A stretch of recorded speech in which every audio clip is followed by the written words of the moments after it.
Hey guys, today I'm going to talk through a diastasis recti self-check at home. One of the biggest things I want to emphasize is we often talk about the width or the size of the gap from a diastasis standpoint, but that is only one marker that we can be tracking to monitor our diastasis recti progress over time.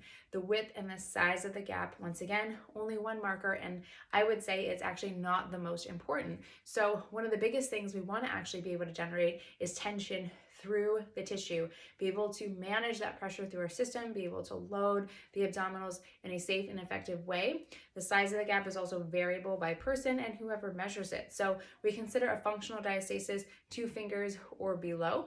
So we're not anticipating that there'll be absolutely no gap. There are men, there are people that have not had babies, there are kids that do have a diastasis, whether it's separation between left and right side, but we're chasing kind of that tension, that function, and being able to load the tissues appropriately and effectively and manage pressure through our system. So the width is something that we can measure, it is something that we can track, but knowing too that there are people that have widths greater than 2 fingers but have full functional capacity of their core and they're very strong.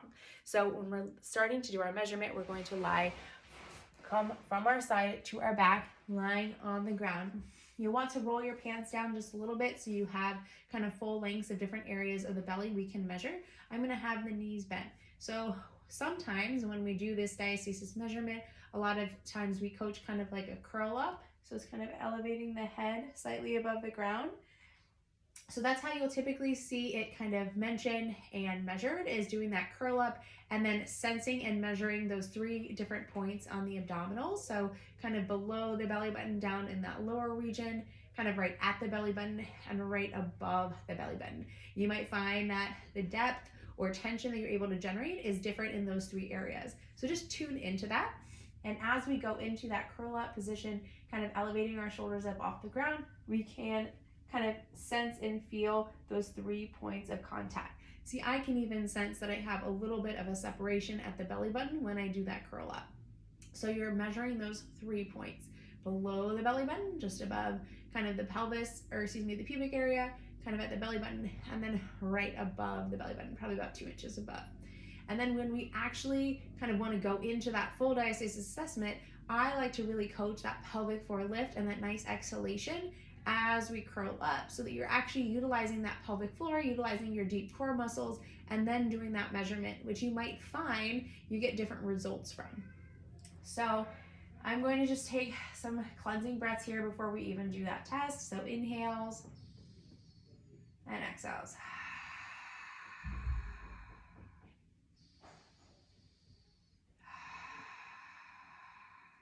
Just feeling that 360 expansion. And then exhale to go. Inhale and exhale. So now when we go to do our diastasis check, we do our little curl up. I'm going to think about that inhale down into the body, exhale from the bottom up. So from the pelvic floor on up, feel these hip bones kind of draw together, some general tensioning through the midline. And I'm going to initiate my curl up, and then I'm going to measure in those 3 spots. So once again, you might find you experience and get different measurements when you're initiating that pelvic floor lift and getting some tension through the abdominals.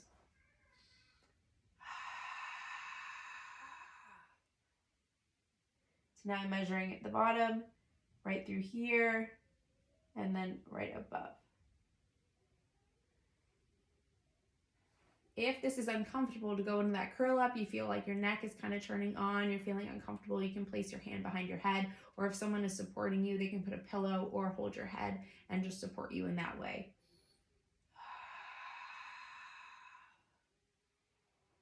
And I'm going to sense that tension down below, at the midline, right at the belly button, and right above.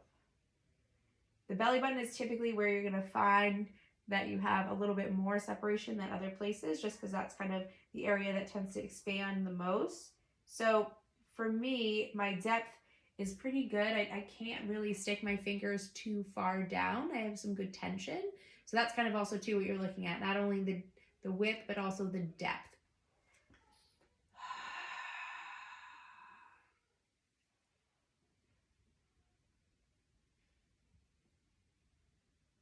So I have pretty good tension above and below. and pretty good tension at the midline, but also, we have a little bit of a diastasis there. But I wouldn't consider myself concerned about that. It's about 2 fingers, a little bit less, and I'm able to generate some really good tension through the midline. So when you're doing that diastasis check at home, we're checking below the navel, at the navel, and right above the belly button. You're checking for general tension. And when you're doing that curl up and elevating the shoulders up off the ground, you're lifting from the bottom up, so pelvic floor on up, to generate tension through the system, turn those deep abs on, and then doing your measurement. You might notice that you have different results with the pelvic floor lift and without. And that is something to tune into because you're able to generate tension through your system, and that impacts your tissue's ability to respond and how this would be a strategy that you might want to include when you're loading and going through your workouts. So give us a try, let me know, and I'm happy to assist you in your diastasis recti check at home.